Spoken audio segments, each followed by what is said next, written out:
नमस्कार दोस्तों, हनुमंत क्लासेस में आप सभी का स्वागत है। आज हम टेस्ट सीरीज नंबर 5 कर रहे हैं। भारतीय राज्य व्यवस्था से संबंधित आपका ये 5वां सेट है। तो आइए हम लोग देखते हैं पहला सवाल। जो अभी तक हमारे चैनल को सब्सक्राइब नहीं कर रखे हैं, कृपया चैनल को सब्सक्राइब कर लें, बेल बटन दबाएं जिससे वीडियो का नोटिफिकेशन आप लोगों को मिलता रहे। ज़्यादा से ज़्यादा लोगों के पास लिंक शेयर कीजिए जिससे सभी को फ़ायदा मिल सके। देखिए पहला सवाल क्या कह रहा है।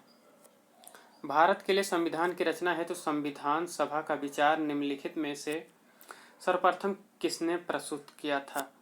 स्वराज पार्टी ने 1934 में, कांग्रेस पार्टी ने 1936 में, मुस्लिम लीग ने 1942 में, सर्वदलीय सम्मेलन में 1946 में। बताइए।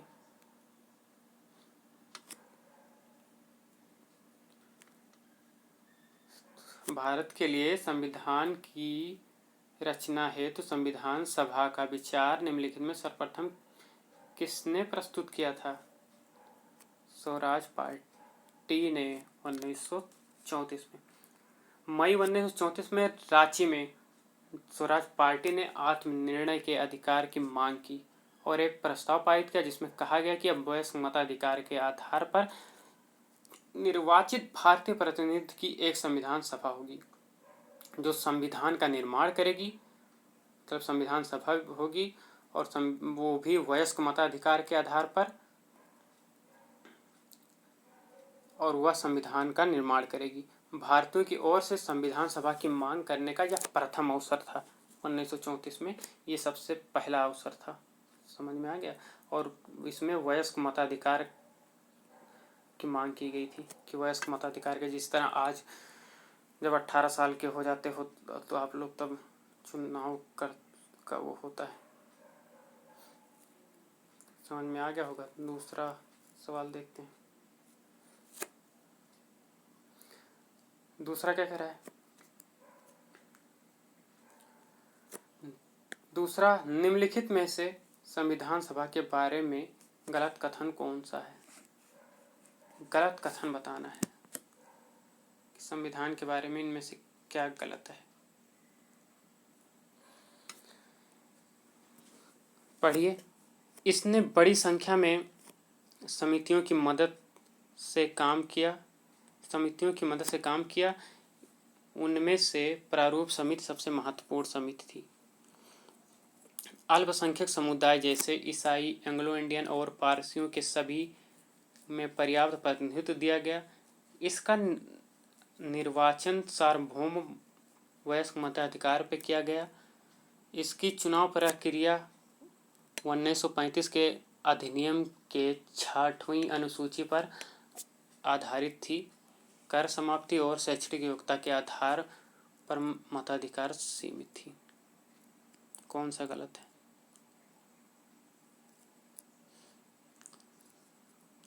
इसमें आपका सी गलत है। इसका निर्वाचन सार्वभौमिक वयस्क मताधिकार के आधार पर किया गया।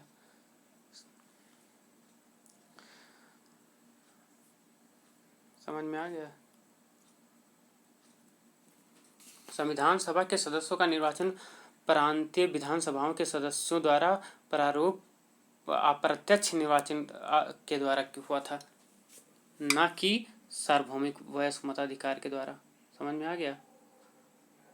कर, संपत्ति और शैक्षणिक योग्यता के आधार पर मताधिकार प्रदान किया जाता था पहले। सभी को मत देने का अधिकार नहीं था। जिसके पास जो कर चुकाते थे, जिसके पास संपत्ति थी, जो पढ़े लिखे होते थे, उन्हीं को मत देने का अधिकार होता था। आज ऐसा कुछ नहीं है। जो भी 18 वर्ष के हो जाते हैं उन सभी को वोट देने का अधिकार हो जाता है। आप कुछ लोग तो 15-16 के हो जाते हैं, वो भी वोट देने लगते हैं, लेकिन ये गलत है। नहीं करना चाहिए इस तरह फर्जी बना के वोट देना। देखिए तीसरा क्वेश्चन क्या कह रहा है। संविधान सभा के चुने हुए स्थायी अध्यक्ष कौन थे।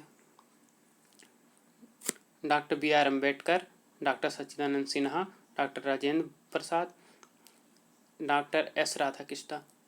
बताइए आप सोच के। आपको बताना है अस्थायी अध्यक्ष कौन थे संविधान सभा के। तो आपको ऑप्शन मिला क्या? सी, डॉक्टर राजेंद्र प्रसाद। संविधान सभा की जो पहली बैठक हुई थी 9 दिसंबर 1946 को संविधान सभा की प्रथम बैठक की अध्यक्षता अस्थायी अध्यक्ष जो थे डॉक्टर सच्चिदानंद सिन्हा ने किया था। अस्थायी सदस्य थे उस समय, ये अस्थायी नहीं थे, अस्थायी सदस्य थे, इन्होंने किया था। 11 दिसंबर को 1946 को संविधान सभा ने डॉक्टर राजेंद्र बाबू को निर्विरोध संविधान सभा का अस्थायी अध्यक्ष चुन दिया था। समझ में आया? निर्विरोध, कोई इनके खिलाफ लड़ा भी नहीं और ये चुनाव लड़के संविधान सभा के अस्थायी अध्यक्ष बन गए थे, अस्थायी नहीं। समझ में आ गया? चौथा देखिए क्या कह रहा है। चौथा सवाल है, भारतीय संविधान सभा की स्थापना की गई। ये तो बहुत ही सरल सा सवाल है। 10 जून 1946 को, 9 दिसंबर 1946 को, 26 नवंबर 1949 को, 26 दिसंबर 1949 को। समय दे रहा हूँ, आप कमेंट करके बताइए, तो कोई भी कर सकता है, बताइए। भारतीय संविधान सभा की स्थापना की गई थी। मैं ही बता दे रहा हूँ, आप लोग सोचते रहिए। 9 दिसंबर 1946 को। समझ में आ गया? भारतीय संविधान सभा की स्थापना 9 दिसंबर 1946 को उसकी प्रथम बैठक के प्रारंभ होने के साथ हुई थी। प्रथम बैठक हुई तो स्टार्ट हो गया। पांचवा देखिए,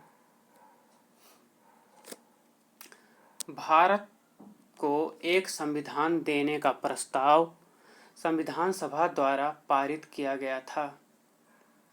26 जनवरी 1946 को, 22 जनवरी 1947, 20 फरवरी 1947, 26 जुलाई 1946। आप बताइए। सोच चुके? इसको मैंने आपको इसी सवाल में ही थोड़ा सा ट्रिक दे दिया था कि आप लोग देख के ही जान जाइए। ये तीनों को हिंदी में कर दिया था, इसको इंग्लिश में कर दिया था, इसीलिए ऑप्शन बी सही है। 22 जनवरी 1946 मैंने इस तरह कर दिया था कि आप लोग जान जाएं। भारत को एक संविधान देने का प्रस्ताव संविधान सभा द्वारा पारित किया गया था 22 जनवरी 1946। समझ में आ गया?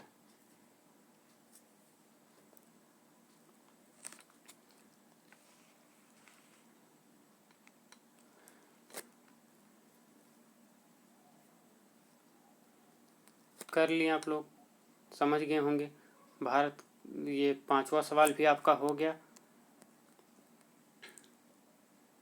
एक थोड़ा सा याद रखिए, 13 दिसंबर 1946 को संविधान सभा में जवाहरलाल नेहरू द्वारा पेश किया गया था।